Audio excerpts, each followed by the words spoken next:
സൗദിയിലെ എൻ്റെയും ലാലുവിൻ്റെയും ആദ്യത്തെ വിഷുവായിരുന്നു. പക്ഷേ അത്ര വലിയ സുഖമൊന്നും ഉണ്ടായിരുന്നില്ല.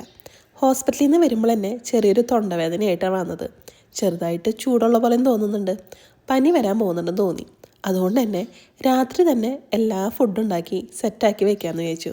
രാത്രി ഒരു 9 മണിയായപ്പോഴാണ് ഞങ്ങൾ പരിപാടികൾ തുടങ്ങിയത്. അത്രയ്ക്ക് വലിയ സാധനങ്ങളൊന്നുമില്ല. ഒരു സാമ്പാർ വെക്കണം, പിന്നെ കാബേജ് തോരൻ, ബീട്രൂട്ട് കറി, പിന്നെ ഒരു മാമ്പഴ പുളിശ്ശേരി. ഞങ്ങൾക്ക് രണ്ടുപേർക്കും ഇതിൻ്റെ ABCD വല്ലതാ പിടുത്തൊന്നുമില്ല.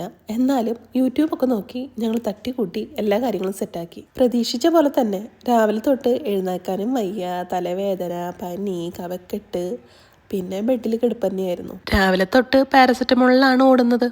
ഫുഡ് കഴിച്ചിട്ട് വേണമല്ലോ ടാബ്ലറ്റ് കഴിക്കാൻ വേണ്ടിയിട്ട്. അതുകൊണ്ട് ഒരു പുട്ട് അങ്ങോട്ട് സെറ്റാക്കി രാവിലെ തന്നെ. എന്നിട്ട് ഞാൻ വന്ന് കിടന്നു. ആ സമയം കൊണ്ട് ലാലുദാ ഒരു പാസ്ത വെച്ചിട്ട് പായസവും പിന്നെ പപ്പടം വറുത്ത് സെറ്റാക്കി. ഇതാണ് ഞങ്ങളുടെ വിഷുവിൻ്റെ അന്നത്തെ ഫുഡ്. അന്ന് രാത്രി തന്നെ ഫുഡ് ഉണ്ടാക്കി വെക്കാൻ തോന്നിയത് എന്തോ ഒരു ഭാഗ്യം. ഇല്ലെങ്കിൽ അന്ന് വിഷുവിന് പട്ടിണി കിടക്കേണ്ട വന്നേനെ.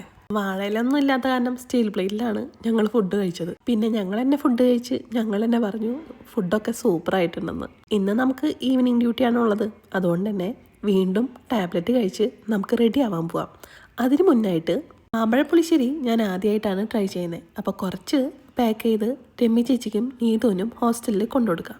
അങ്ങനെ നമ്മൾ ഈവനിങ് ഡ്യൂട്ടിക്ക് പോകാൻ വേണ്ടിയിട്ട് സെറ്റായി. ഡ്യൂട്ടിക്ക് കയറി ഒരു 7 മണി 8 മണിയൊക്കെ ആയപ്പോൾ നമ്മൾ വീണ്ടും ഹോസ്റ്റലിലേക്ക് പോയി ഫുഡ് കഴിക്കാൻ വേണ്ടിയിട്ട്. വിഷുവിന് അവരുടെ കറികളെന്ന് പറയുന്നത് എലിശ്ശേരി, പരിപ്പ് കറി, സാമ്പാർ, കാബേജ് അതായിരുന്നു.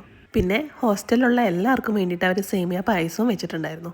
ഹോസ്റ്റൽ റൂമിലെ രമ്യ ചേച്ചിയും നീതും കൂടിയിട്ട് കണിയൊക്കെ സെറ്റാക്കിയിട്ടുണ്ടായിരുന്നു. കഴിഞ്ഞ പ്രാവശ്യം ഞാനും രമ്യ ചേച്ചിയും കൂടിയിട്ടാണ് കണി സെറ്റാക്കിയത്.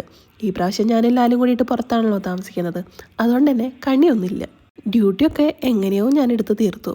അത് കഴിഞ്ഞ് 11:30 ആയപ്പോഴേക്കും ലാലു വന്നു. ഞങ്ങൾ തിരിച്ച് വീട്ടിലേക്ക് വന്നു. ഇപ്പോഴും പനിയൊന്നും മാറിയിട്ടില്ല, അതുകൊണ്ടാണ് സൗണ്ട് ഇങ്ങനെ. അപ്പോൾ വിഷു കഴിഞ്ഞെങ്കിലും ഹാപ്പി വിഷു. അപ്പോൾ അത്രയേ ഉള്ളൂ. ശരി ട്ടാ.